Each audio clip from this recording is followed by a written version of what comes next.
Yeah. But people are still interested in it. Okay. So. How does that look? 27 minutes. Yeah, we ain't gonna talk for 27 minutes unless you want to. I can be fast. It's all good. Take your time.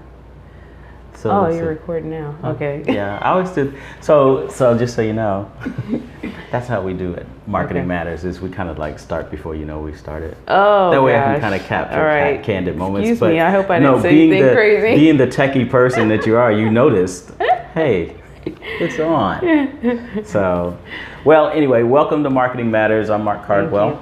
And this is Sherry Hamilton, Yes. a great friend of mine that I haven't seen in a while, a terrific professional in the space. Thank you. And just at whatever you decide to do, you're great at it. Thank you. But I'm gonna give you a chance just to kind of talk about who you are and what you're doing now, because Sure. it's been like what 2 or 3 years since we've seen each other. Yeah, I'd say at least. Mm-hmm. At least. Right. So stuff has changed and rearranged. I'm doing something different now than I was then, and maybe you are too. So Yes. where's Sherry Hamilton today?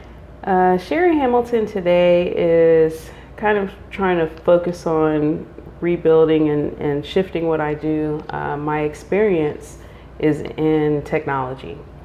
I was one of those kids growing up that liked to take things apart to see how it worked, and I'm sure it drove my parents crazy because they're like, we paid all this money for this toy and you took it apart, what's wrong with you?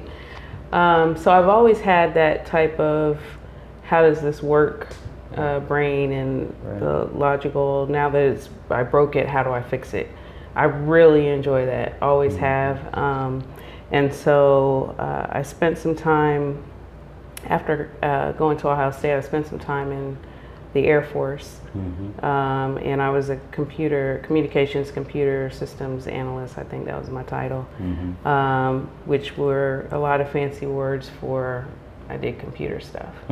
Mainframes were prevalent back then, so I started in mainframes.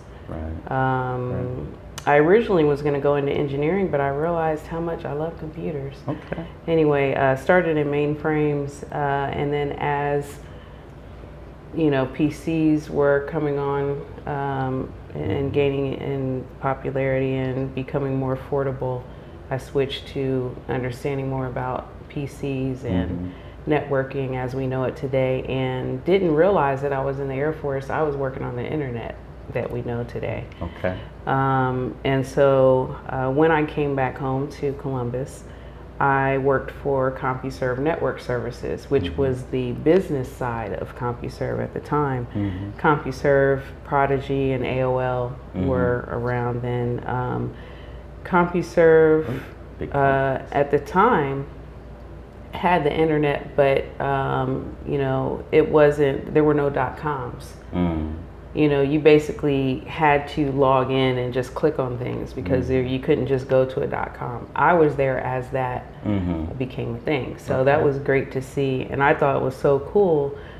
So in my private time, I was coding in Notepad, HTML. I was like, this HTML stuff is great. With the code there, it shows around the screen, So that was the mid 90s.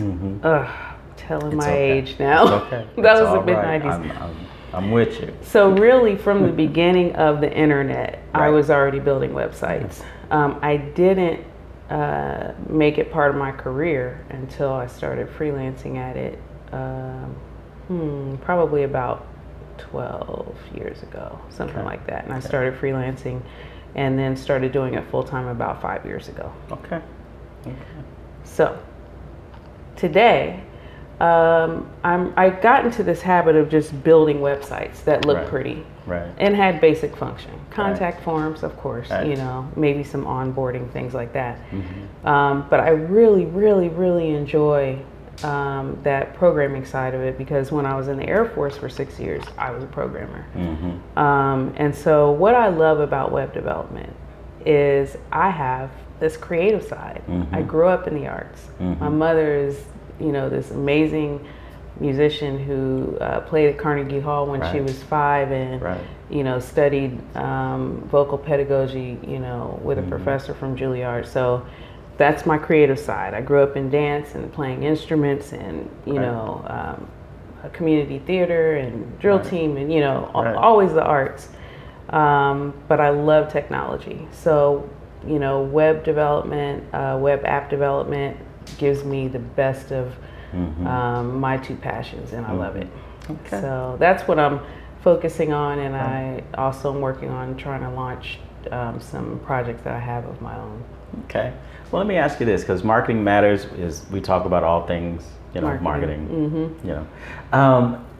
You've been in the business for quite a while, and you've worked with a variety of different types of clients. I have. Right? And so a lot of times we try to, in our segments and the things that we do, try to kind of clue people in on some things that they can do to improve, their marketing, Sure. and in this case, how they engage with, folks who they're going to contract to do services for them. What are you seeing? Because things are changing. It's always changing. Always changing. What are you seeing now that people are able to create their own websites? What needs are organizations or people with small businesses having now? I think businesses and organizations are struggling to figure out, from a marketing standpoint, what works. And because I offer full color printing services as well, so people will always come to me, I need flyers, or worse yet, I'll be out somewhere and someone will hand me a paper flyer. It might be on color paper. Right. They do it in black and white, but I'm gonna put it on yellow paper or neon orange paper. That makes all the difference. So I'm screaming like, it's 2018, don't print paper flyers and hand them out to people you don't know. But so with that, there are so many tools we have to gauge that now. Right. Back in the day, they had to take surveys and, do all these things. Right. Now we don't have to do that. We just look at people's web traffic. Right. People have, their mobile devices. We just look at what they do. Right.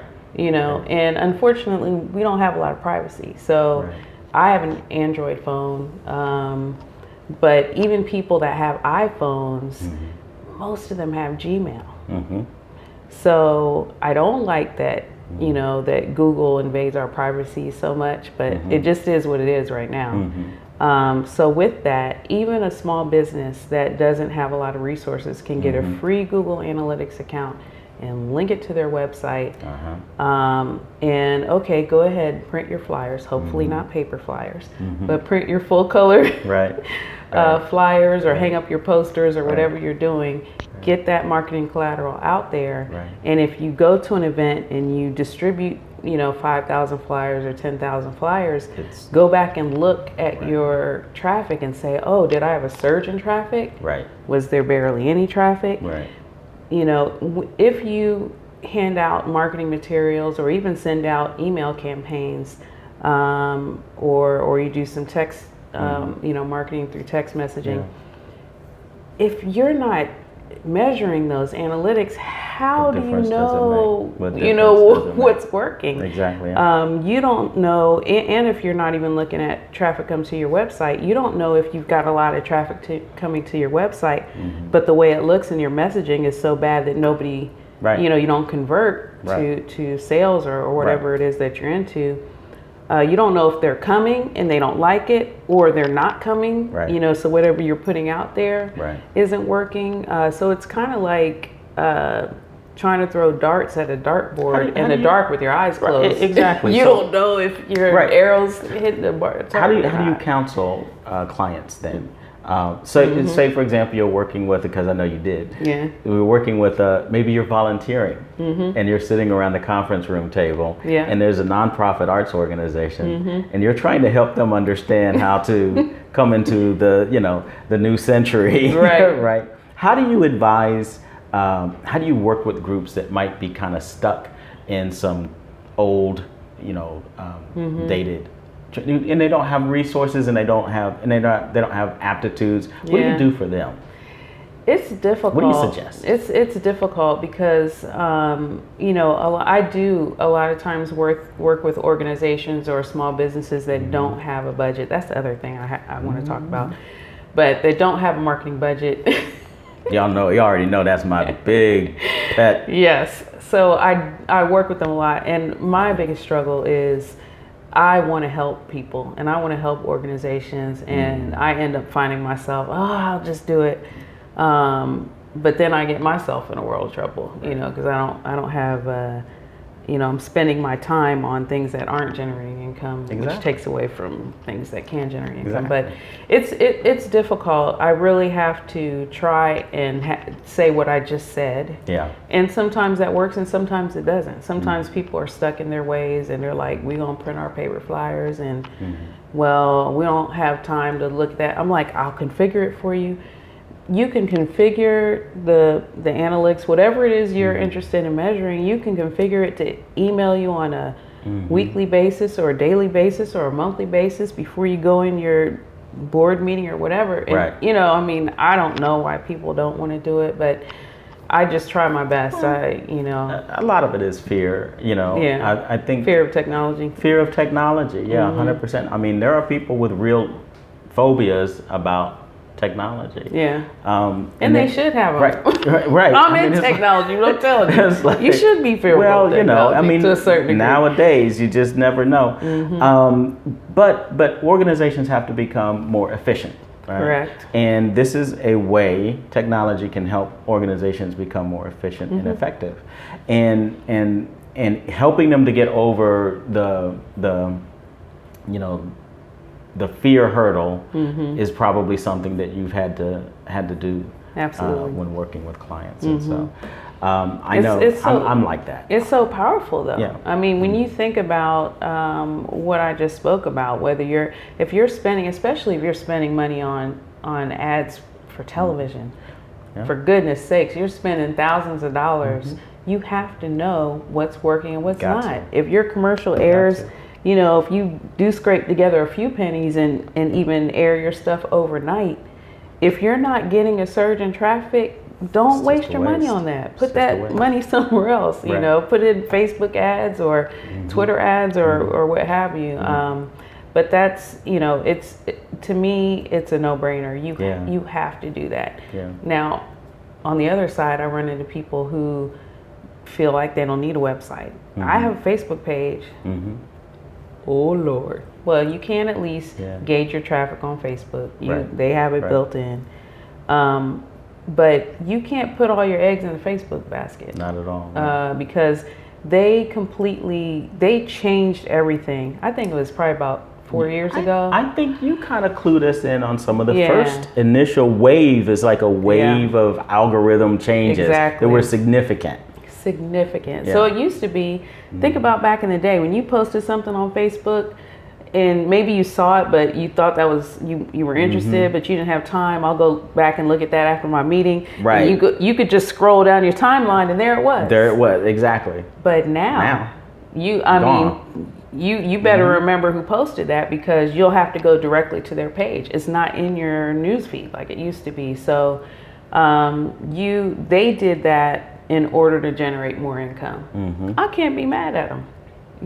People are using their platform every day for free. Right. They have to generate income somehow. Right. So the way they do it is frustrating businesses and organizations into purchasing Facebook ads. Right. Right. And so your stuff is not going to get high visibility if you don't spend money with them. Plain and simple. Now, it's very inexpensive. So Right. So there's the thing. So marketers, what we do is we help you to understand how to play the odds and where it's like, but at the end of the day, what you were saying is absolutely important. You have to track and measure so you know what is working. What's working. And if you don't do that, nothing matters. Nothing matters that you do, whether it's old school or new school, doesn't matter if you're not tracking, what works and then being able to, put your efforts and your energies there. So and you can run yourself in the ground spending money in all the wrong places, thinking, I spent X amount of $1,000s on marketing and none of it worked. Just had heard a situation where an organization spent a significant amount of money in some Google ad thing. I mean, like thousands of dollars, and then it didn't do what they thought it was going to do. How do you help an organization not now overcorrect?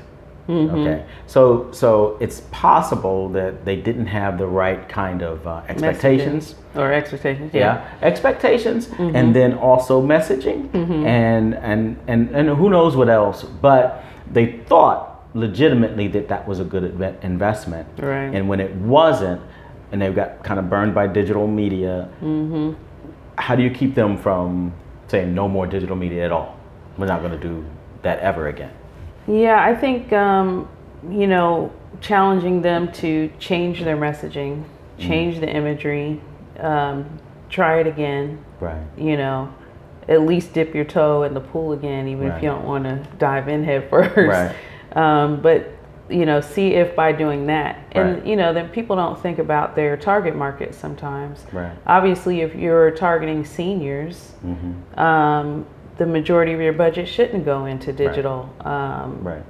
For everyone else, I'd say for anyone 60 and younger, you definitely should be investing in digital marketing. But if it's mostly seniors, then, so just taking into account who your target market is and deciding. And then, of course, with social media, which I definitely recommend for any organization, whether it's paid or just having a presence, thinking about your target market again. Right. Because I hear that Facebook is coming back around for young people now. Right. Is that right? Yeah. So interesting.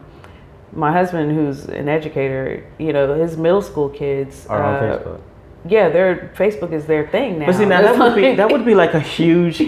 Now we're used to, you and I, our stage. We're used to cycles, right? We know stuff comes back. So bell bottoms will be back. That's right. Just wait. That's right. But the cycle is long. Yeah. Right. That's right. So it might be a minute. That's right. But if the kids are back into Facebook, that's a very short cycle. Yeah, it is. Because it's what?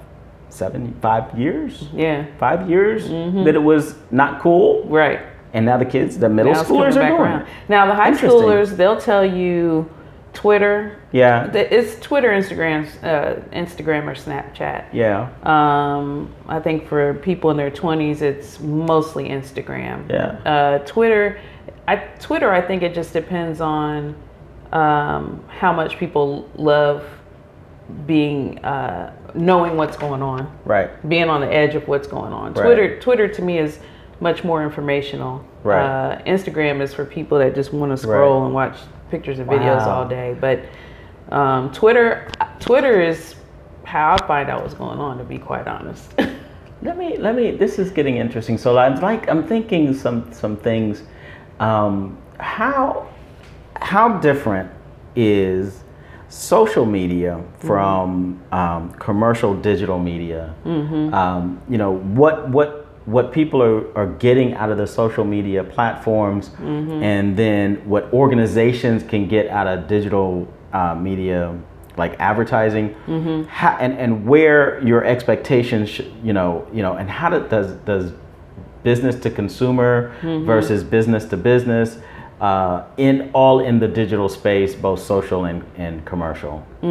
How are we traversing, going from social to commercial to consumer to business? Yeah, I think again, focusing on your target market. Yeah. So, like you said, if it's business to business, you're most likely going to want to do more straight digital marketing, because when people are in the mode of, throughout their business day, or they're in the mode of figuring out what services they need for their business, they're just going to be on the internet. So, they may be on a website and see a Google ad that's just what they need. That's what scares me about Google. Have you ever had sidebar conversation? Have you ever talked about something and the next thing you know, Google ads? No, seriously, I have just heard a friend of mine was just saying that happened. I mean, I don't like it. I don't. Yeah. I don't like it. I was talking to somebody called me and asked, oh, do you know a good nursing home for people with, we're in that age where our friends need places where their parents, you need some place that handles Alzheimer patients. Talking about assisted living. And I didn't say, okay, Google. I didn't search. I didn't search. Right. But later that evening, all of my Google ads were for assisted living. That's crazy. Yeah. A little scary. So anyway, that was my sidebar. But yeah, so in that same way, I think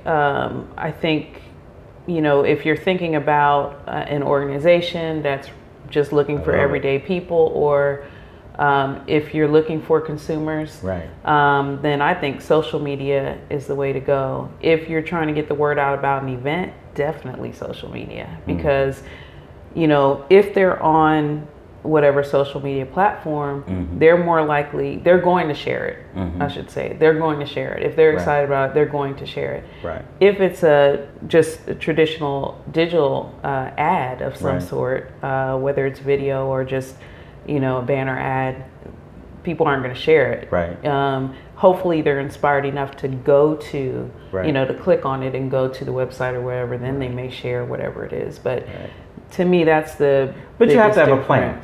You have to have a plan. Oh, without a doubt. So one of the things that what I try to advise people to do is to not try to make marketing decisions on the fly.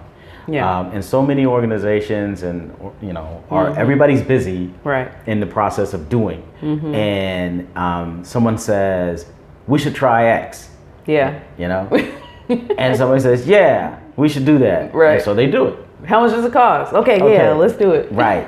And then when nothing happens or the results come in and it's bad, then they say it was bad. Yeah. And what I'm saying is you can't make these decisions on the fly. correct. You have to plan. You have to plan. And so whether you're using new school tools or old school tools, planning makes the difference. You have to plan and you have to adjust. You have to be like a coach. Yeah. If your team is out there and defense is having issues and the tapes that you watched ahead of time, you're like, man, they switched their offense up. You have to be able to adjust and roll with the punches and not, you have to be able to adjust, but definitely a plan. And again, that goes back to, you don't have to have a humongous budget to be able to plan. Right.